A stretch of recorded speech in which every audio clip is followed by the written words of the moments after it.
tarde, queridos alunos do curso do Mestre de Obra do Grau Profissionalizante. Aqui quem está falando é o instrutor Baltazar Lucena e hoje a gente vai ver aí uma nova introdução aí à matemática que mais na frente a gente vai utilizar aí na parte de elétrica, na parte de hidráulica, na parte de projetos. Os nossos cálculos, de um modo geral, vai depender dessa base que a gente vai ver aí um pouquinho agora e nas aulas próximas, que vai ter parte de fração, vai ter parte de regra de três, proporções, né? E que vai ser bastante utilizado, principalmente na hora que a gente for fazer aí nossas demarcações de terreno e as nossas divisões e cálculos hidráulicos e elétricos, tá? Vocês podem notar aí que antes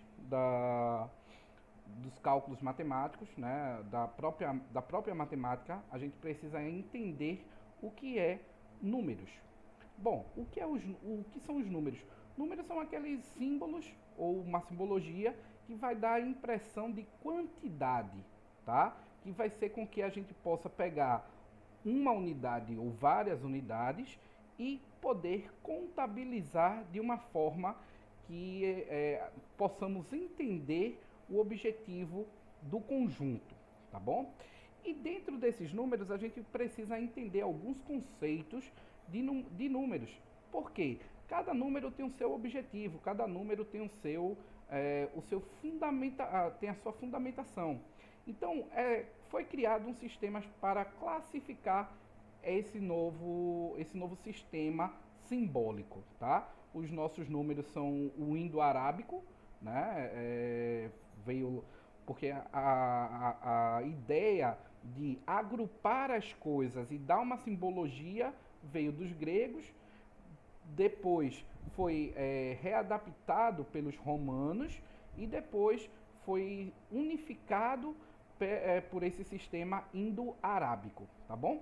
E quando surgiu aí essas evoluções numéricas, a gente vem aí no primeiro conjunto, que são os números naturais. E o que são os números naturais? São números inteiros positivos, que não são negativos, tá? Que se agrupam num conjunto chamado de n, tá? São compostos de números ilimitados de elementos, com os números naturais de 0 até o infinito, tá? Por que são números naturais? São chamados de números naturais. Porque esses números foram os primeiros números a ser contabilizados. Porque você não vai contabilizar menos, no caso de números negativos, menos 1 para a ordem de contagem. Você numa fila você não vai contar quem é o número menos 1, quem é o número 0. Você vai contar a partir do numeral 1. E por que o 0 se enquadra nessa questão de números naturais? Porque o 0 é o início de tudo, é um nada. Então, a partir do primeiro elemento que vai entrar dentro desse conjunto, vai ser o numeral 1. Então, 0 para o nada, 1 até o infinito, tá?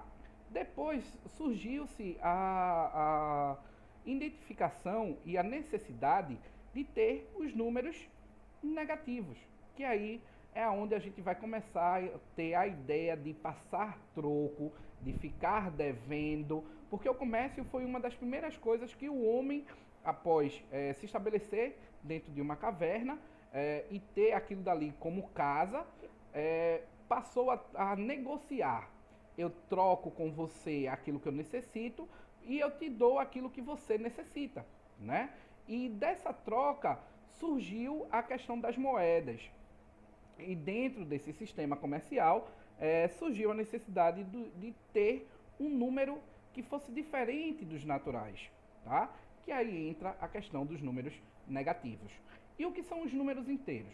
Os números inteiros são os números positivos e negativos. E o conjunto dos números inteiros, ele é indicado pela letra Z, tá? Daqui a pouco eu vou falar uma frasezinha para que vocês memorizem essa sequência de números para a gente começar a entender logicamente o universo das coisas, tá? E o conjunto dos números inteiros é infinito, porque pode ser representado de menos negativo até mais negativo, tá? Então, todo essa infinidade de números, de menos infinito, aí menos infinito mais 1, menos infinito mais 2, aí menos 3, menos 2, menos 1, 0, 1, 2, 3, mais infinito.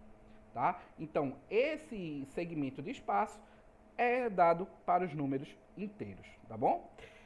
Depois disso, com a agregação dos números, tanto para os números positivos e para os números negativos, surgiu a necessidade de a gente ter uma relação com outros números, para que se possa fazer os cálculos matemáticos numéricos, tá?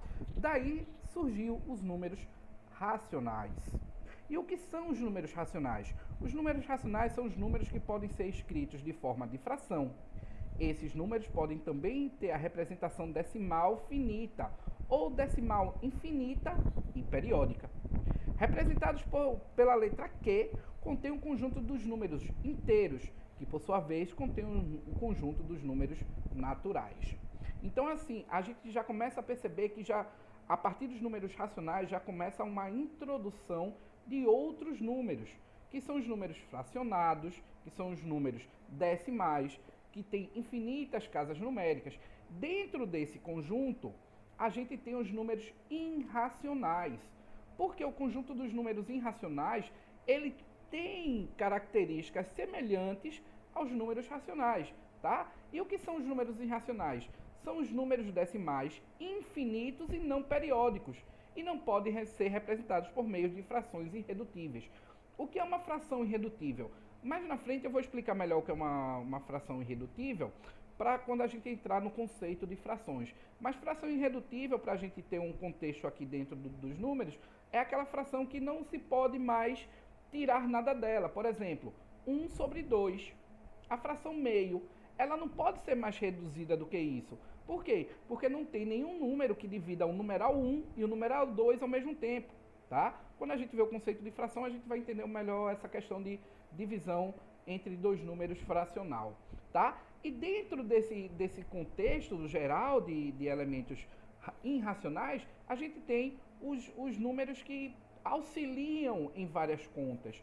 E esses números são representados por letras gregas ou por palavras, tá? Eu coloquei aqui como exemplo o numeral π, que é 3,14 tarararararara. Essa sequência de números após o 14, ele é uma infinidade de números, não se repete e não tem uma periodicidade concreta, tá?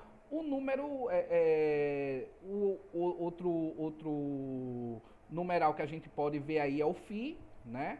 O φ é um número próximo a 2,18, tá?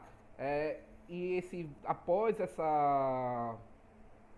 esse numeral 18, tem outra infinidade de números feito o π, que não se repete e não tem uma periodicidade. Temos aí o número de Fibonacci, também temos o número de Euler, temos o número de Kepler, que são números mais complexos, mais avançados, que vão dar uma sinergia às nossas numerações.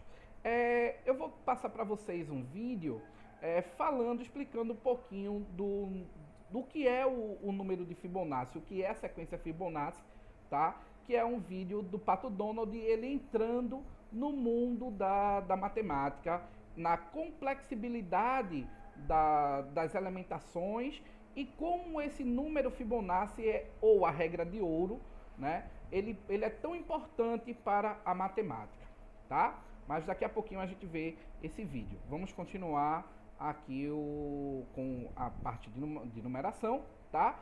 E a gente chega nos números reais. O que é o número real? Já que a gente viu o natural, o racional, o inteiro, o irracional. Os números reais, nós definimos como um conjunto, sendo um agrupamento dos elementos dos conjuntos numéricos. Ou seja, são todos os números dentro de uma reta numérica, tá? Ele é representado pela letra R e é formado pelos números naturais, inteiros, racionais e irracionais. É um dos grandes conjuntos matemáticos, porque ele envolve todos os números dentro de uma reta. Então, foi número, passou pela reta, é um número real, tá? E aí a gente pode entender aí melhor o conceito dos conjuntos. Eu não coloquei nem números imaginários, nem números complexos, para a gente não se perder do que realmente a gente vai precisar nas nossas aulas, tá? Porque a gente vai trabalhar até os números racionais e um pouquinho dos números irracionais, tá? A gente tem aí como exemplo de número natural 0, 1, 2 e mais infinito. A gente tem aí os números inteiros como menos infinito, menos 3, menos 2, 1, menos 1, 0, 1, 2, 3 e mais infinito. E percebam que os números naturais ele está dentro dos números inteiros, porque é a junção desses dois elementos que formam o número do conjunto dos números inteiros. Os números inteiros ele está dentro dos números racionais, tá? Que são números que a gente pode trabalhar de qualquer forma. Aí a gente tem um número fracionado, que é o 3/4, né? A gente tem uma dízima periódica, que é 1,33333, e a gente tem aí 0,5, que é uma expressão de um número fracionado, né? Esse numeral decimal finito 0,5 é a representação numérica do número fracionado 1/2 ou meio. E dentro desse conjunto está o conjunto dos números irracionais, né? Que aí a gente tem o número π, né? 3,14, e depois desse 14 a gente tem uma sequência aí infinita, como é 15, 92, 26, 35 e por aí vai, tá? A gente tem o φ, que é o 1,618. Depois desse, como eu tinha falado, né? Depois desse numeral 18, a gente tem 0, 3, 3, 9, 9, aí vai uma infinidade de números sem uma sequência lógica, sem uma periodicidade e sem uma combinação, tá? E temos aí o número Fibonacci da regra de ouro, 2,718, 2, 8, 18, 28, 45 e por aí vai até o infinito, tá bom? Todos esses conjuntos formam os números reais e depois a gente tem aí, fora desse contexto, a gente tem os números imaginários e os números complexos, que é onde vai entrar toda a infinidade de números, tá? E a frasezinha que eu queria deixar para vocês é referente a todas as letras que a gente vê aqui. N, Z, Q, I, R, I, C, tá? Nessa sequência, nenhuma zebra irracional quer resto de comida. Mas, professor, faltou o imaginário aí entrar no meio. É porque, como a gente já falou, o irracional, a gente a gente poderia colocar essa parte imaginária como se fosse assim: nenhuma zebra irracional quer resto de comida imaginária, tá? Então, assim, a frase sem o irracional, porque já é um subconjunto, e do imaginário, que é outro subconjunto, fica: nenhuma zebra quer resto de comida, tá bom? É uma frase que eu aprendi lá na minha quinta série, quando eu estava fazendo aí meus estudos, né, na escola formal. E eu achei bastante interessante essa frase, que eu acabei memorizando como é a sequência lógica dos conjuntos naturais, inteiros, racionais, irracionais, reais, imaginários e complexos, tá bom? Então aí agora a gente vai ver aí o nosso videozinho do Pato Donald, tá? E quando a gente voltar, quando terminar o vídeo do Pato Donald, aí a gente entra na parte das 4 operações.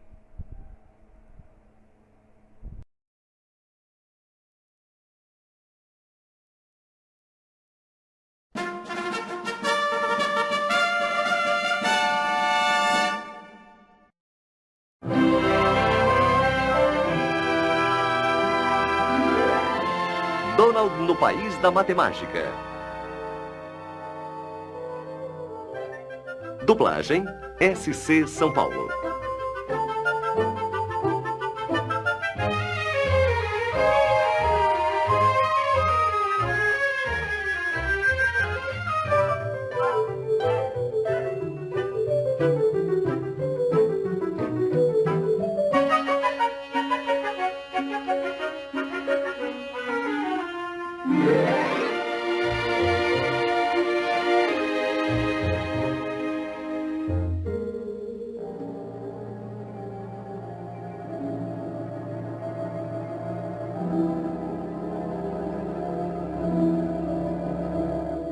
Muito estranho.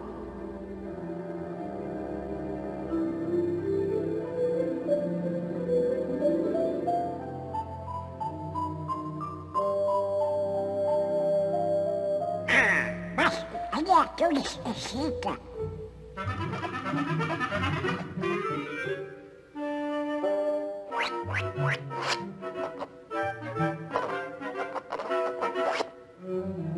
Olha, espécie de armador com esse aí.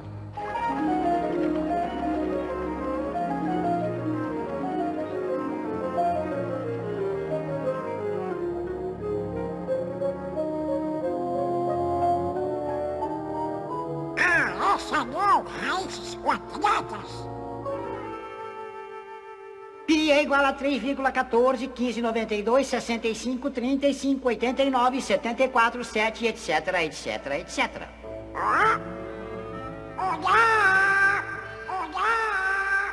Olá! Olá, Donald. Sou eu. Onde estou? No país da matemática. País da matemática. Nunca ouvi falar dele. É uma terra cheia de aventuras. Ah, é você. Sou um espírito. O verdadeiro espírito da aventura. Isso é comigo. O que mais? Uma jornada pelas maravilhas da matemática. Matemática. Isso é para intelectuais. Intelectuais? Espera um pouco, Donald. Você gosta de música, não gosta? Aham. Sem os intelectuais, não existiria música. Ah. Vem cá. Vamos viajar para a Grécia Antiga, para o tempo de Pitágoras, o maior intelectual de todos. Pitágoras. O pai da matemática e da música. Matemática e música. Ah, você vai encontrar a matemática nos lugares mais incríveis. Observe. Primeiro precisamos de uma corda. Ei! Estique-a muito e bem. Toque-a. Agora divida ao meio e toque novamente. Ouviu? É o mesmo tom, uma oitava acima. Agora divida esta parte ao meio. Mais uma vez. Pitágoras descobriu que a oitava estava numa razão de 2 para 1. Com simples frações ele conseguiu isto.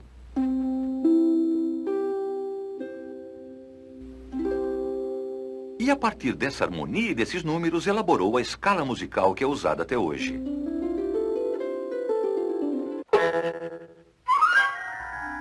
Caramba! A matemática está mesmo dos lugares mais incríveis.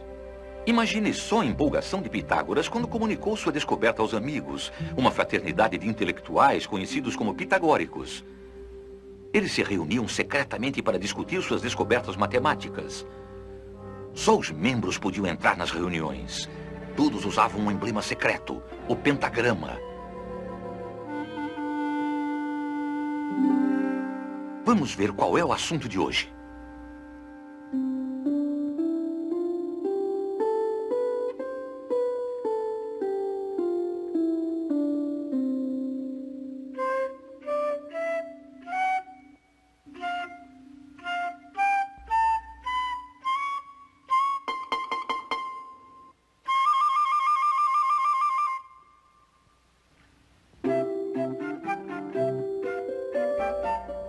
O que está vendo? Shhh, é um ensaio.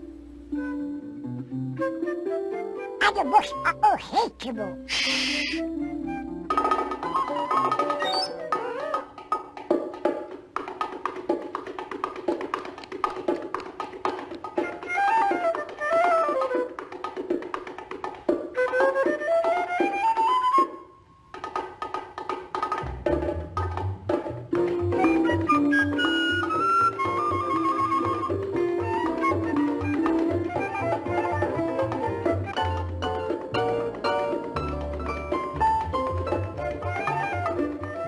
Foi, portanto, com esses intelectuais, os pitagóricos e suas fórmulas matemáticas, que surgiu a base da nossa música de hoje.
P-A-M-O-T-E-I.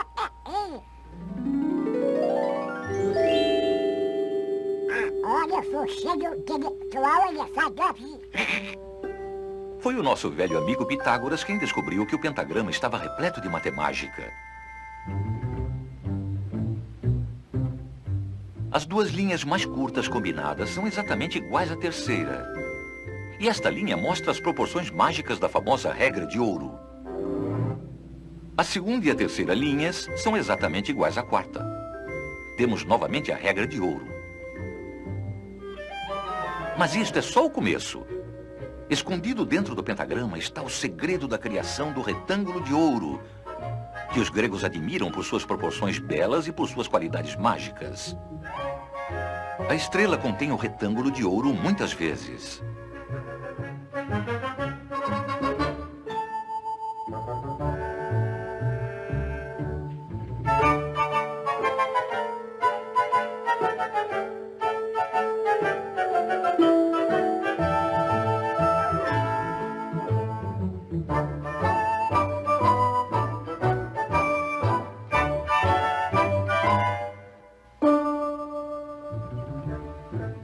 É uma forma fantástica. Ela pode se reproduzir matematicamente infinitas vezes.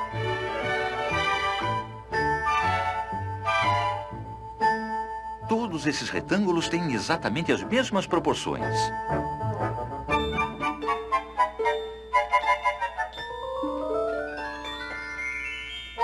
Esta figura também contém uma espiral mágica que repete as proporções da regra de ouro ao infinito. Para os gregos, o retângulo de ouro representava a lei da beleza matemática. Ele está em sua arquitetura clássica.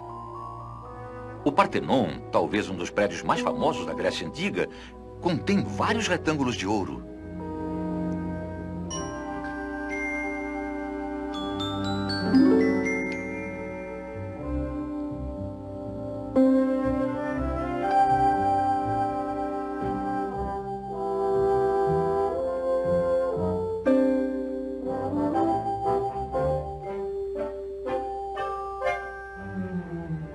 As proporções da regra de ouro também se encontram em suas esculturas.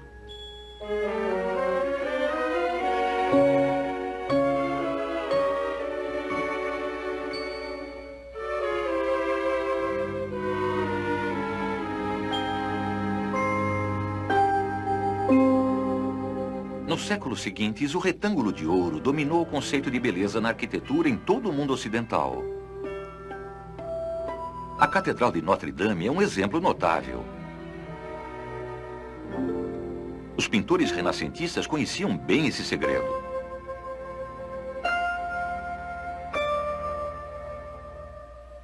Hoje em dia, o retângulo de ouro faz parte do nosso mundo moderno.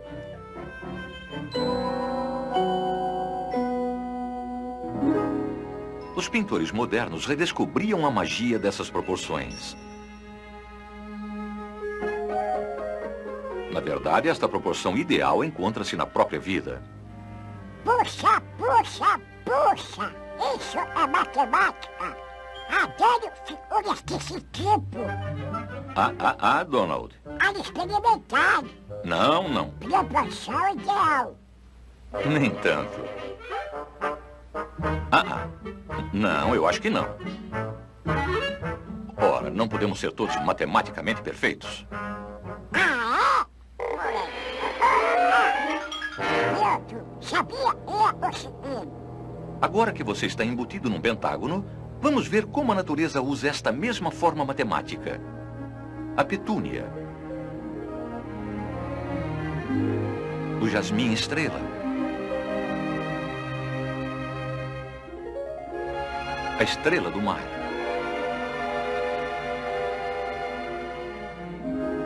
A flor de cera.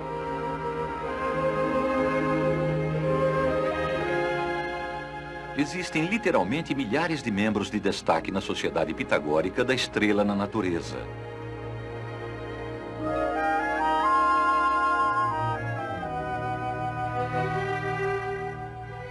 Todas as obras da natureza têm lógica matemática e seus padrões são ilimitados.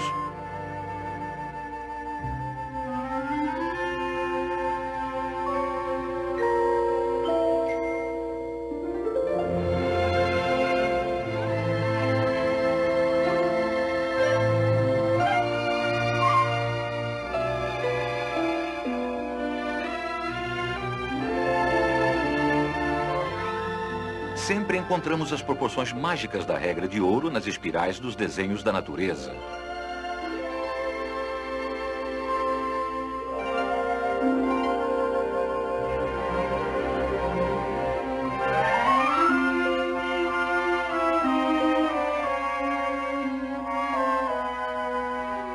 A profusão de formas matemáticas nos faz recordar as palavras de Pitágoras. Tudo está organizado segundo os números e as formas matemáticas. Sim, existe matemática na música, na arte, em praticamente tudo.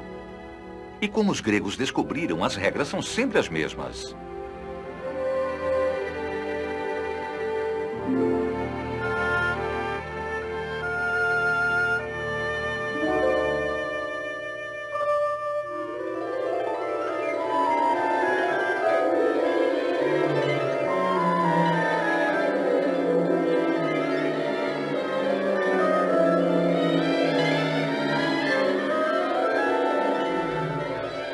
Então, Donald, você gostou da nossa viagem pela geometria? Puxa, seu espírito, a matemática é muito mais quanto desses dois. Isso mesmo, Donald. E a matemática também se encontra nos jogos. Oba! Vamos começar com um jogo que é jogado sobre quadrados. Damas?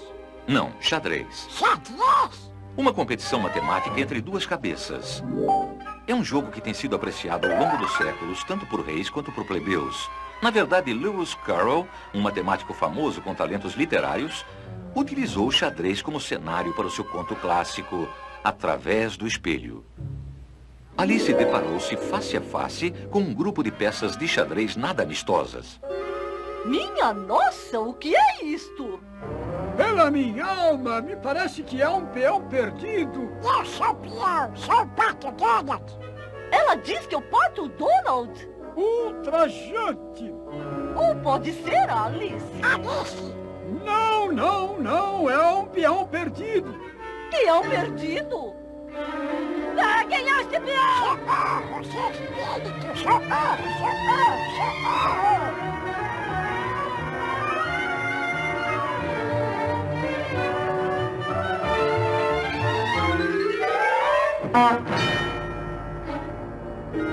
Depressa, coma um.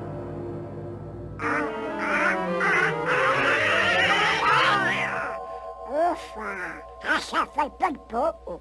Agora você pode olhar para o jogo de uma perspectiva mais segura.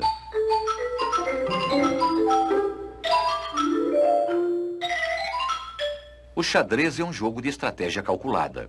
E como o tabuleiro é geométrico, os movimentos são matemáticos.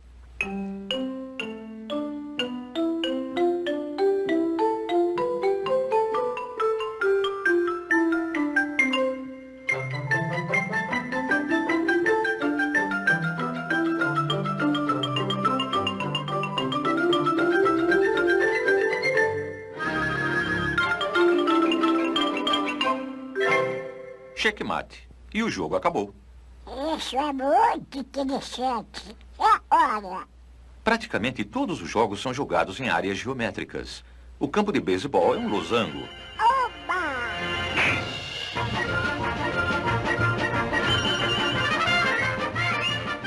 E sem a matemática não daria nem para marcar pontos. O futebol é jogado num retângulo dividido em linhas de 1 jarda. O basquetebol é um jogo de círculos, esferas e retângulos.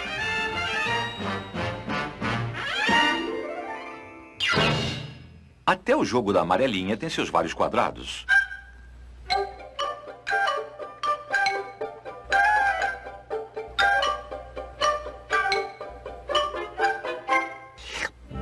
E mais?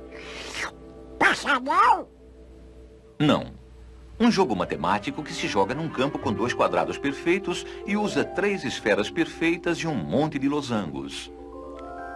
Em outras palavras, bilhar. Opa! Essa é pra mim. Você conhece o jogo, não conhece, Donald? Aliado, a bola branca tem que bater nas outras duas. Ah, sim.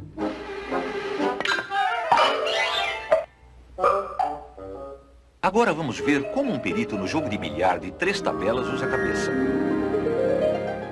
3 tabelas. É. A bola branca não tem apenas que bater nas outras bolas, mas precisa bater em pelo menos 3 tabelas antes de bater na última bola.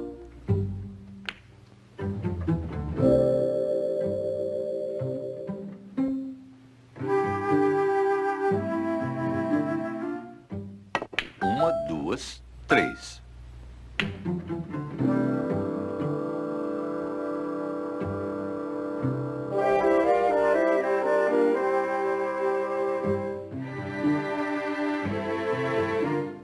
Uma, 2, 3.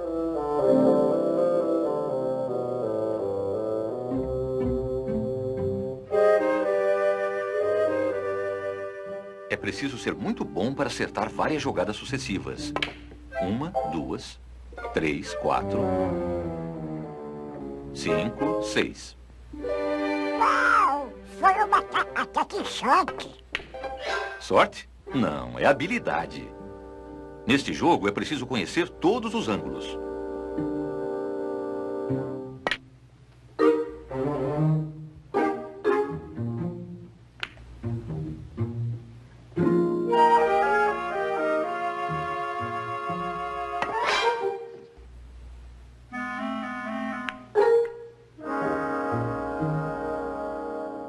Eu bati umas 3, 4, 5, 6, 7. É fantástico. Como ele fez isso? Primeiro existe uma técnica. Ele bate na parte de baixo da bola para que ela gire para trás.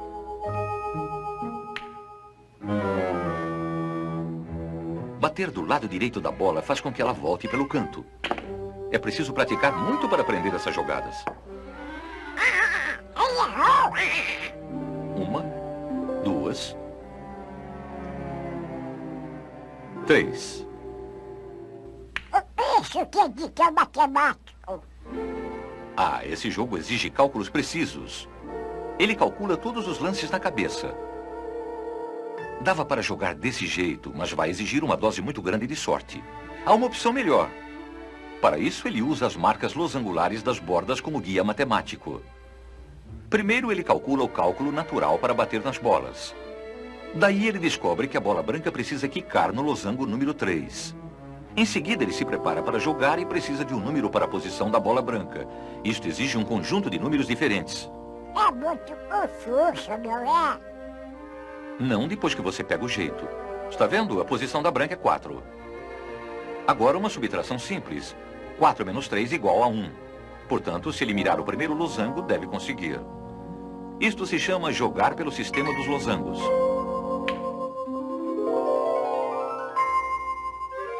Ângulo natural, 2. Posição da branca, 1,5, 2, 2,5, 3, 3,5. 3,5 menos 2 igual a 1,5. Então, mirar no meio entre o primeiro e o segundo losangos. Isso é muito bom. Deixa eu fazer. Agora eu vou pensar. Se eu bater aí, ela vai... Olha aí, ó. E ela, se eu bater aí, lá tiro meio menos 3, não, terço meio mais 4, eles dividido por 2, 6, só depois só 1, 4, 1, 2 meio, 6, teve bateria aí. Não, Donald. A matemática não é adivinhação. É muito simples. Ângulo natural da tacada, 2. Posição da branca, 3,5. Quantos são 3,5 menos 2? 1,5.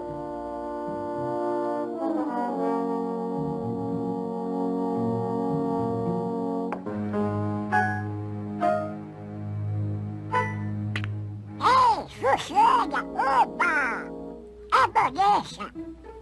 Se eu bater aqui, ó, 3 meio mais 4, 7 meio, 4 meio, 6 meio 1, 6, 2, 4, 4, 6, 2... Você está complicando as coisas, Donald.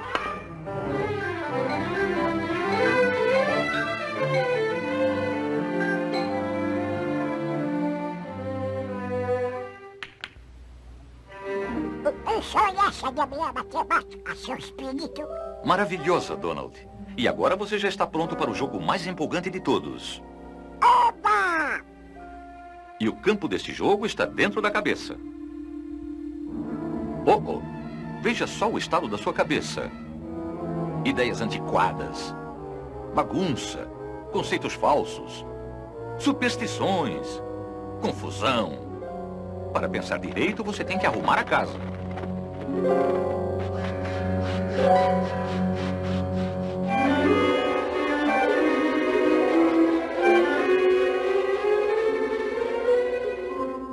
Pronto, agora sim. Uma bela varrida. Este jogo consta de círculos e triângulos. Pense num círculo perfeito.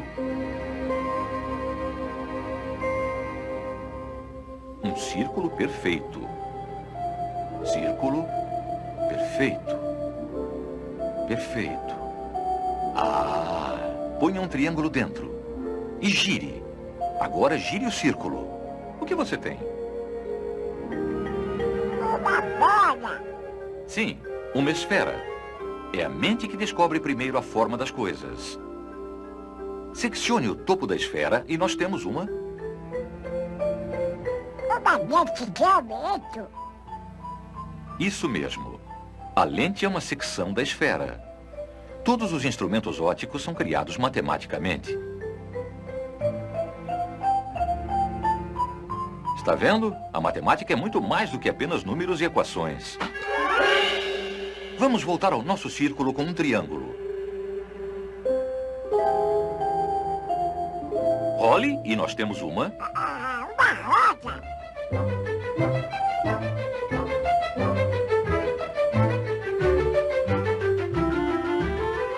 O círculo tem sido a base de várias invenções importantes.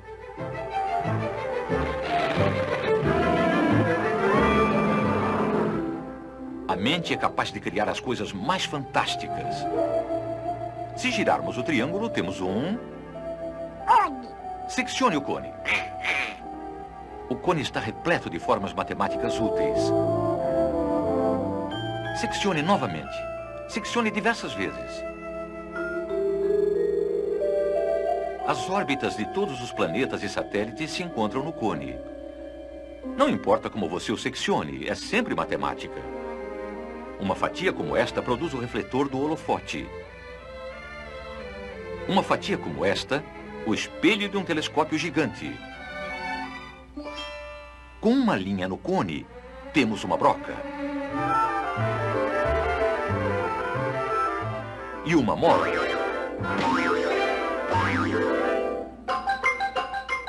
Agora você está no compasso certo.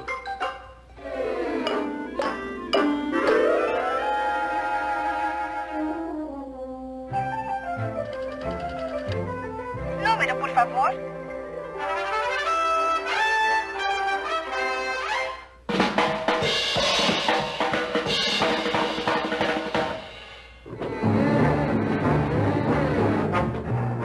A mente é o berço de todas as conquistas científicas da humanidade. Está na hora. Está na hora. Está na hora.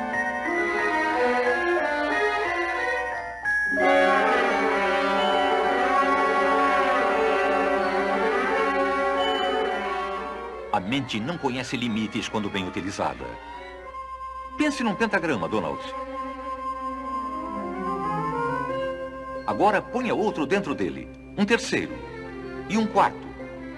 Não existe lápis suficientemente apontado para fazer desenhos tão pequenos quanto você é capaz de pensar. E não há papel suficientemente grande para conter a sua imaginação. Na verdade, só na mente podemos conceber o infinito. O pensamento matemático abriu as portas às aventuras empolgantes das ciências. Os pilotos, eu não fiquei capaz assim. Cada descoberta conduz a muitas outras. Uma cadeia infinita. Essas plantas estão trancadas. É claro que estão trancadas. Essas são as portas do futuro. E a chave é... Matemática. Certo. Matemática. Os tesouros sem fronteiras das ciências estão trancados atrás daquelas portas. Na hora certa, elas serão abertas pelas mentes curiosas e questionadoras das gerações futuras. Nas palavras de Galileu, matemática é o alfabeto com o qual Deus escreveu o universo.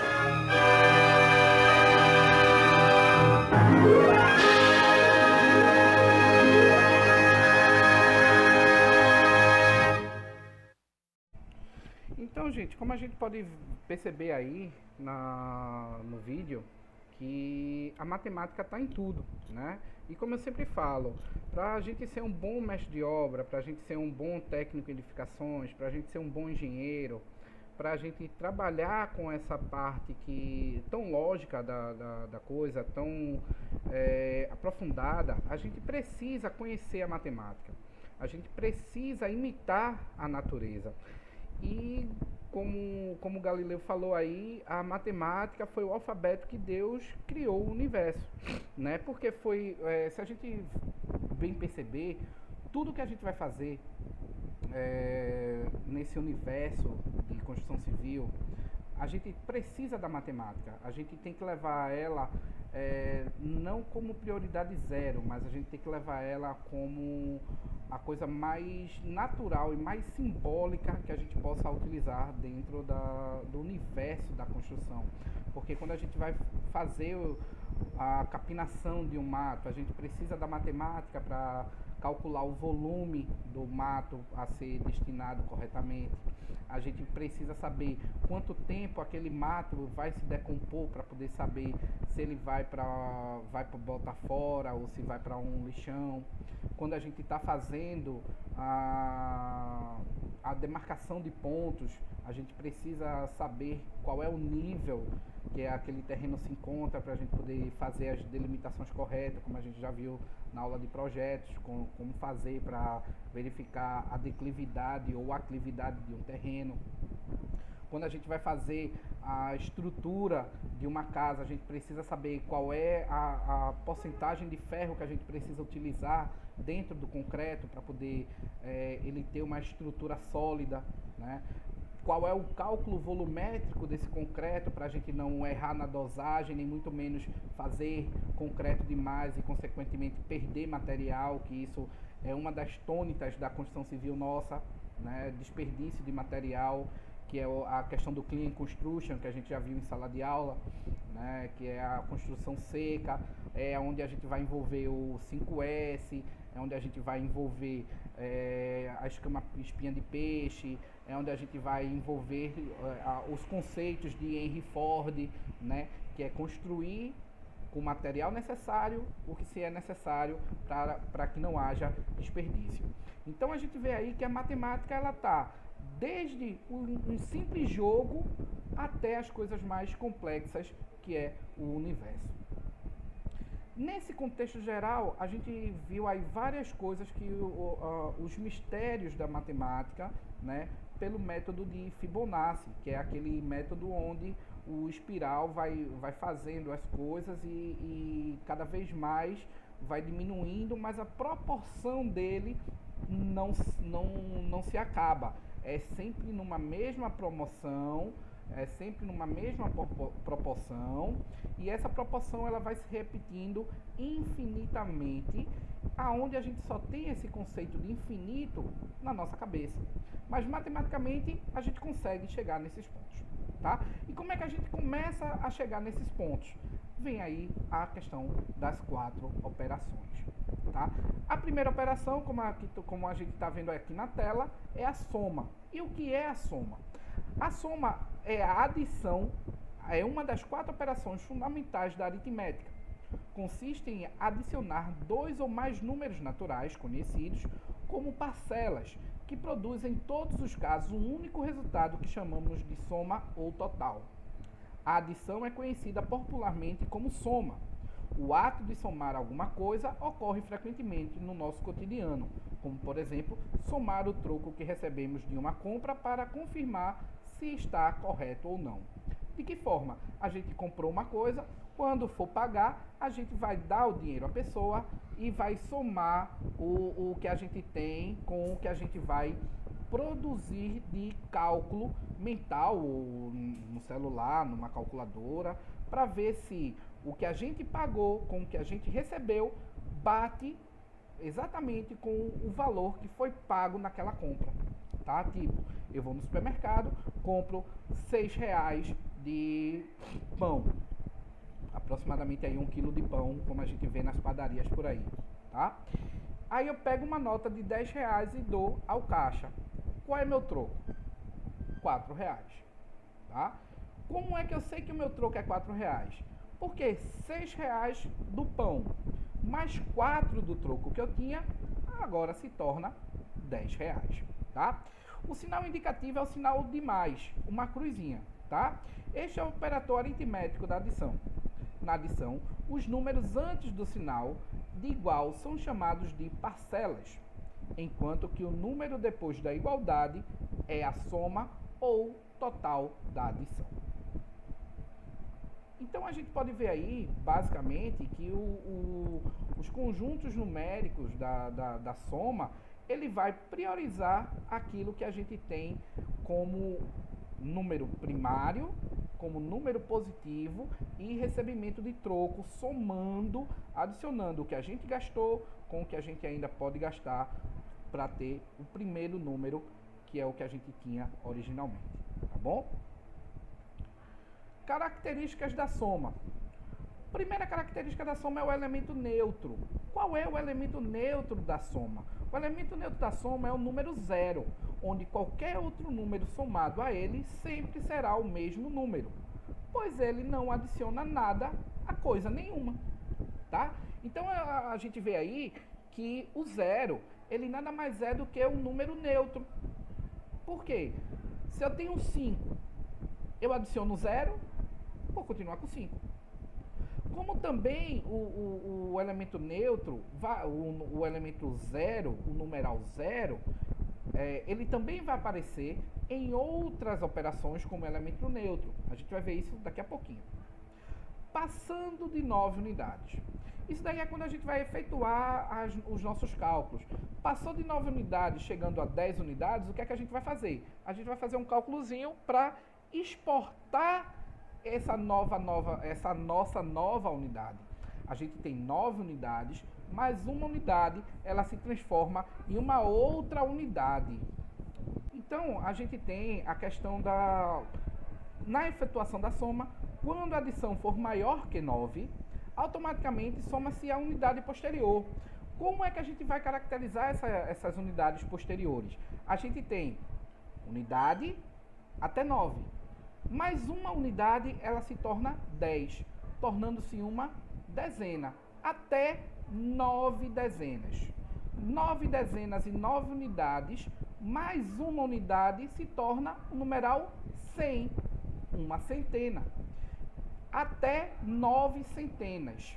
9 centenas mais 9 dezenas mais 9 unidades mais uma unidade se torna 1000, tornando assim uma milhar. E assim você vai elevando esses graus de unidades até a casa de milhares de milhões e bilhões e trilhões e dando sequência às suas somas, tá? Vamos ver aqui um exemplo desse cálculo que ele colocou aqui. 6 unidades de laranja mais 8 unidades de laranja, teremos 14 unidades de laranja. Ou seja, nós vamos ter uma dezena de laranjas mais 4 unidades de laranja. Tá? Então, no conjunto numérico, a gente vai ter 9 unidades de laranja mais uma, fazendo 10. 10 unidades de laranja. E o que excede essas 10 unidades são 4 unidades. Então, eu tenho uma dezena, que forma 10 unidades, mais 4 unidades, que foi oriundo da soma que eu tinha 6 laranjas e recebi mais 8 laranjas. Tá bom? Efetuando uma soma. Para a gente efetuar uma soma, a gente tem que primeiro ter conhecimento do que é o número decimal, o número de unidade, o que é uma vírgula, o que é uma centena, o que é uma milhar, que eu expliquei agora há pouco. Tá? E dentro desse contexto, a gente vai ter, para se efetuar uma soma, se faz necessária a colocação das unidades iguais sobre outras unidades do mesmo tipo. No exemplo ao lado é mostrado como se efetuar qualquer tipo de adição. Esse conceito de colocar números iguais embaixo de outros números iguais, nós vamos ter sempre em todos nossos cálculos, seja ele de adição, seja ele de subtração, seja ele de divisão, da forma correta, tá? Multiplicação também entra nesse contexto, tá bom? Então, a gente tem aí 8 unidades, mais 12 unidades, mais 324 unidades, mais 1.587 unidades, mais 1,3 unidades. Como é que a gente vai fazer todas essas transformações? Então, a gente vê que a gente tem que primeiro colocar na sequência de milhar, centena, dezena, unidade, a casa da vírgula e os números decimais, todos um abaixo do outro, tá? Sendo sempre vírgula abaixo de vírgula, decimal abaixo de decimal, unidade abaixo de unidade, centena abaixo de centena, dezena abaixo de dezena, milhar abaixo de milhar e por aí vai. Como é que a gente sabe quem é quem? Eu tenho 8 unidades. Ela tem dezena? Não. Ela tem vírgula? Também não. Então, o 8 vai ficar na casa das unidades. A gente tem agora o numeral 12. 12 unidades. Como é que eu vou colocar 12 unidades dentro da casa da unidade se eu só tenho até o numeral 9? A gente vai pegar 9 mais 1, fazendo uma dezena. Excedeu, excedeu. Quantos? 2 unidades. Então, pego 2 e coloco abaixo do 8, fazendo 2 unidades. E quantas dezenas eu fiquei agora? Uma dezena. Então, 12 é provido de uma dezena mais 2 unidades. Aí eu tenho agora 324. Complicou um pouquinho, mas o conceito é o mesmo. Eu tenho 300, 3 centenas. Ou seja, 9 dezenas, mais 9 dezenas, mais 9 dezenas, mais uma dezena, mais uma dezena, mais uma dezena. Então, eu fico agora com 3 centenas. Mas aí extrapolou 24 unidades. Como é que eu faço? A mesma coisa. 9 unidades mais uma unidade, 10. 9 unidades mais uma unidade, 10. 10 mais 10, 20. 2 dezenas. Ainda excedeu? Sim. Excedeu quanto? 4. 4 unidades, tá? E a mesma coisa eu faço com 1587. Como é que eu faço? Eu tenho uma milhar, 1000. Eu tenho 5 centenas, 500. Eu tenho 8 dezenas, 80. E tenho 7 unidades, tá? Então, quando a gente vai falando o numeral, a gente vai ter o conceito casa a casa. Então, essas casas, elas têm que ser, esses números dentro dessas casas têm que ser colocados todos um abaixo do outro para que não se perca nos cálculos, tá? E o 1,3, como é que eu faço? Eu não já tinha falado que a vírgula é embaixo de vírgula? Então, depois que eu colocar a minha vírgula embaixo de todas as outras vírgulas, professor, não tem vírgula nos outros números, porque são números inteiros. E agora a gente está com um número decimal, uma representação de um número fracionado. O que é que a gente faz? A gente coloca 0 em todas as casas e fica com um retângulo de números. Como aí a gente vê, ó, 0 na milhar, 0 na centena, 0 na dezena, 8 unidades, coloca-se a vírgula, 0 no número decimal. Na centena a gente faz a mesma coisa, 0 na milhar, 0 na centena, 1 dezena, 2 unidades, vírgula, 0 no decimal. É a mesma coisa que a gente faz agora na centena, 0 no milhar, 3 na centena, 2 na dezena, 4 na unidade, vírgula, 0 no decimal. Aí agora a gente chega no milhar. Tem 0 para colocar? Não. Porém, a gente não está trabalhando agora com o número decimal. A gente continua fazendo a mesma coisa. 1 na milhar, 5 na centena, 8 na dezena, 7 na unidade, vírgula, 0 no decimal. Professor, nesse número 1,3 o senhor não colocou 0. Claro que eu não coloquei 0. O 0 é um elemento neutro, então tanto faz ele aparecer ou não no cálculo, tá? Então a gente tem uma unidade, vírgula, 3 no decimal. Depois é só a gente somar casa por casa. Então a gente tem, ó, 0 mais 0 mais 0 mais 0 mais 3. 0 mais 0, 0. Mais 0, 0. Mais 0, 0. Mais 3, 3. 3, vírgula, mais vírgula, mais vírgula, mais vírgula, vírgula. Aí agora a gente passa para o somatório das unidades. 8 mais 2, 10. 10 mais 4, 14. 14 mais 7, 21. Mais 1, 22. Então a gente tem 22 unidades.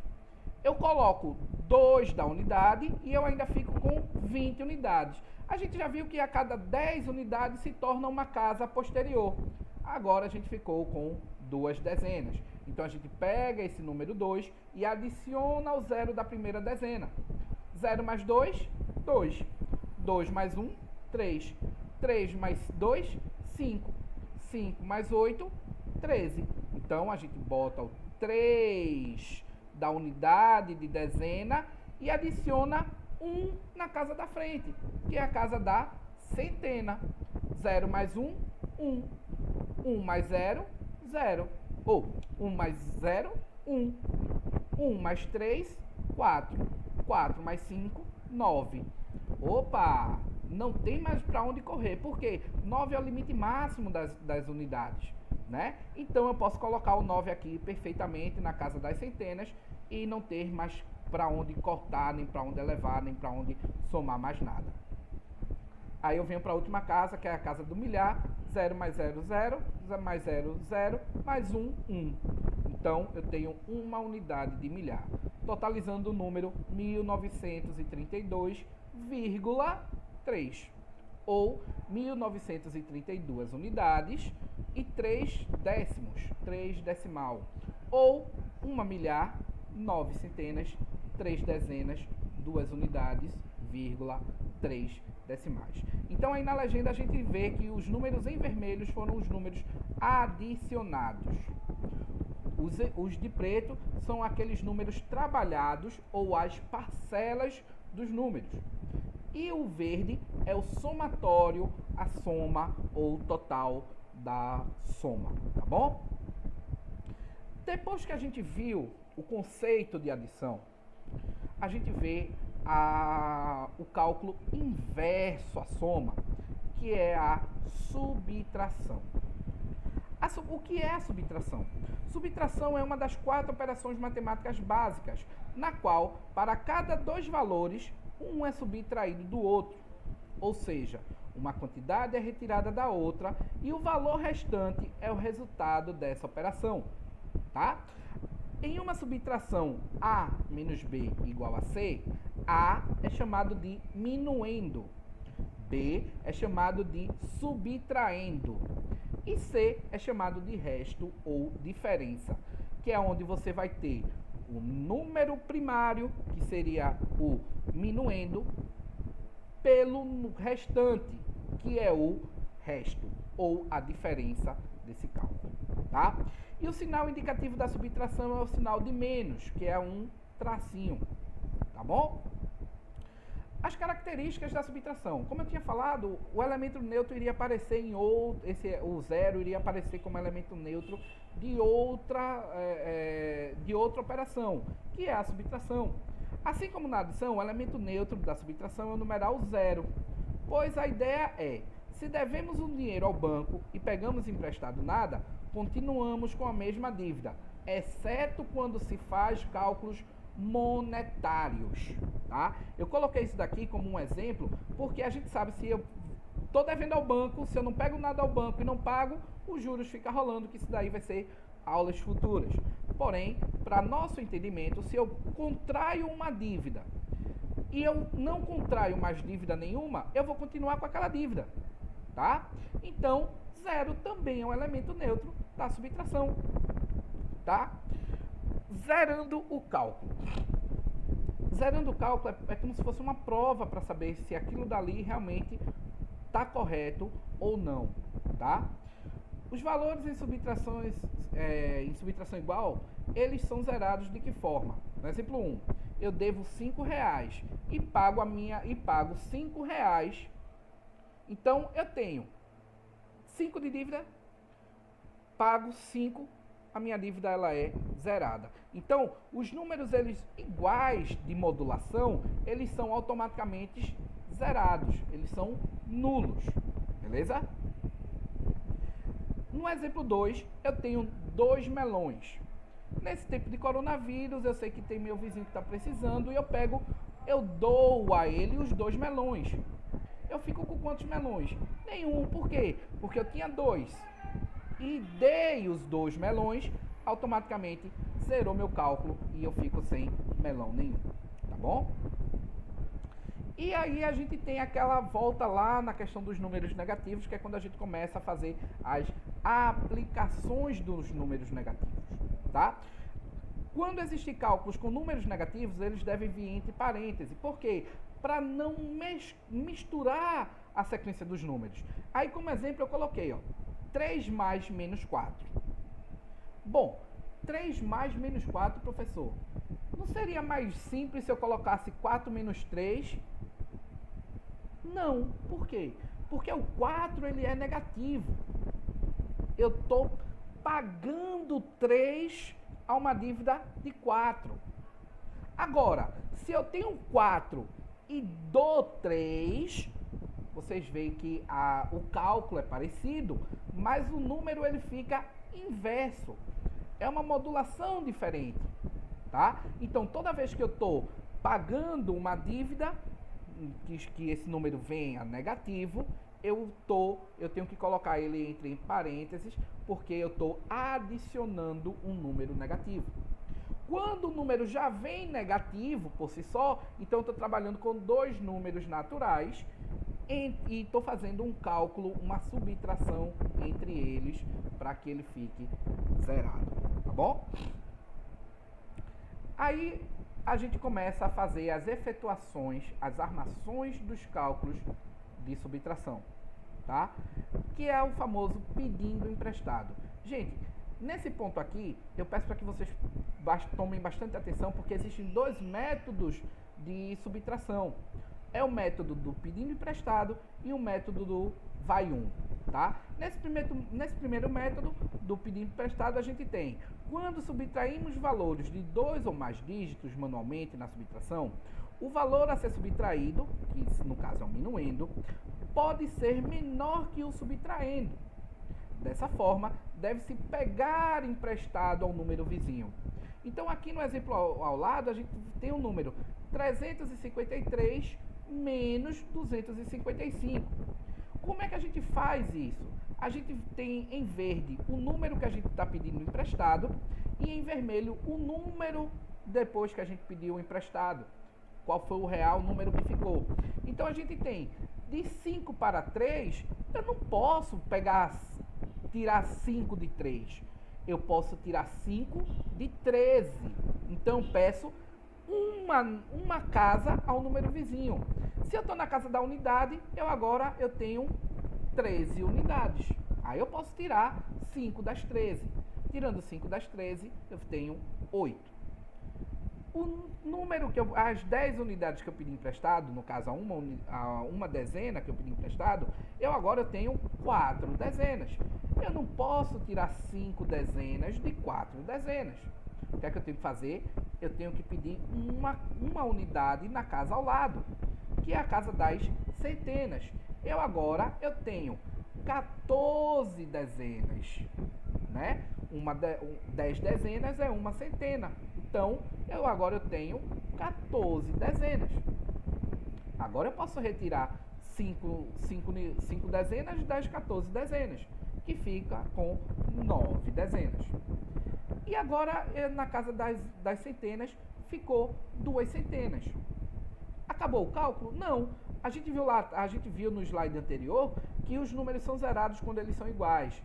2, pago 2, 0. Ou retiro 2 de 2, fico 0. Então eu tenho 2 dezenas, 2 centenas, menos 2 centenas, 0 centena, tá? Então, como nós podemos subtrair 3 de 5? Neste caso, pegamos 1 em verde emprestado do 5. Teremos descontado e vira 4 em vermelho. Assim, teremos 13 menos 5, igual a 8. Como o 5 emprestou 1, ele virou 4 em vermelho. 4 não pode subtrair 5, pois é menor. Então, pegamos 1 novamente no verde, emprestado do 3. Agora temos 14 menos 5, igual a 9.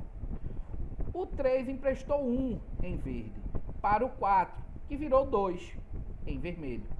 E 2 menos 2 igual a 0. Então, esse é um método que a gente pega emprestado da casa vizinha para fazer a complementação do meu número para poder eu efetuar a minha subtração. É um método simples e prático. Porém, geralmente eu costumo indicar para os alunos que eles não trabalhem, né, com esses números, porque vai acabar confundindo a cabeça, porque pega um emprestado de lá, vem para cá e dá outro número, que se eu não anotar eu me perco. Então, eu costumo indicar para os alunos que utilizem o método do adicionando 1. Por quê? Porque adicionando 1 do número, você vai ter 1 para cima e um número para baixo, tá? Que não vai influenciar na soma. Então, eu tenho, 5 menos 3, não posso, tá? Eu tenho que adicionar 1 ao 3, no caso 10 ao 3. Então, 5 para 13, 8. O 1 que eu peguei vai vir para cá, para baixo, fazendo 6. Então, 6 menos 5 não posso. Eu tenho que adicionar 10 a 1, fazendo 15. Então, 6 para 15, 9. Esse 1 que eu adicionei, ele desce para o numeral 2. 3. 3 para 3, nada.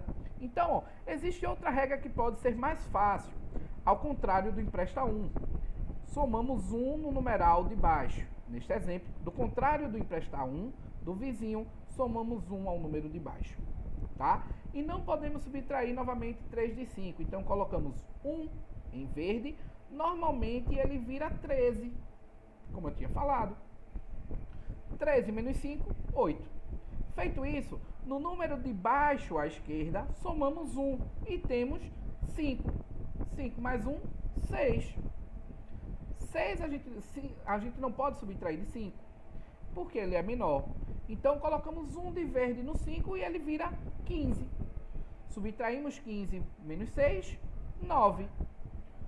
No número de baixo, que foi o 2, a gente pega agora, soma 1 a ele, que vira 3. 2 mais 1, 3. 3 para 3, ou 3 menos 3, 0. Então, a gente fecha o nosso cálculo numérico. Dentro dessas regras, a gente tem aí a questão do jogo de sinal, que é mais com menos, menos. Número negativo com número positivo dá um número negativo. Menos com mais, menos. Número negativo com número positivo dá outro número negativo. Mais com mais, a gente tem um número positivo. Menos com menos, a gente tem um número positivo. Como assim, professor? Vamos lá. As regras, ela faz a aplicação da seguinte forma. Menos 10, estou devendo 10 e estou pagando 1. Menos 10 mais 1 igual a menos 9. Por que isso?